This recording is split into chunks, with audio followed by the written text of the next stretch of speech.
তুমি কোথায় গেছিলা? আমি কতক্ষণ হয়েছে বাসায় আসছি। ও তুমি তো এবারে মালিক, তোমার কথা মতো নিয়ে আমার চলতে হবে। তোমাকে না বলে যাওয়া আমার ভুল হয়েছে, তুমি আমাকে ক্ষমা করে দাও। আমি আর কখনো তোমাকে না বলে যাব না। এই শার্টটা তো গন্ধ করতে, শার্টটা একটু ধুয়ে দিও তো। হ্যাঁ, জামা কাপড় তো ধোবো, আমি তো এবার চাকর। তোমার জামা কাপড় ধোবো, তোর মেয়ের জামা কাপড় ধোবো, তোর বাপ মার জামা কাপড় ধোবো, তোমার 14 গোষ্ঠীর জামা কাপড় ধোবো। দেখো ওটা বাদ রাখছো কেন? দাও পরে আমি ধুয়ে দেবো।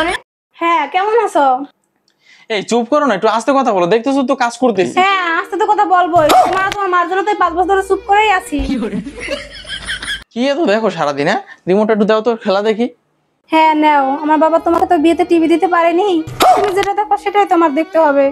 নাও, আজকে থেকে না আমিও দেখি খেলা। বাহ, আজকে চাটা তো খুব ভালো হয়েছে। হ্যাঁ, ভালো তো হবে। সেই 5 বছর ধরে মাথার গাম পায়ে ফেলে রান্না করেই যাচ্ছি ফ্রিতে। আমি তো এবারে চাকর। এই শোনো।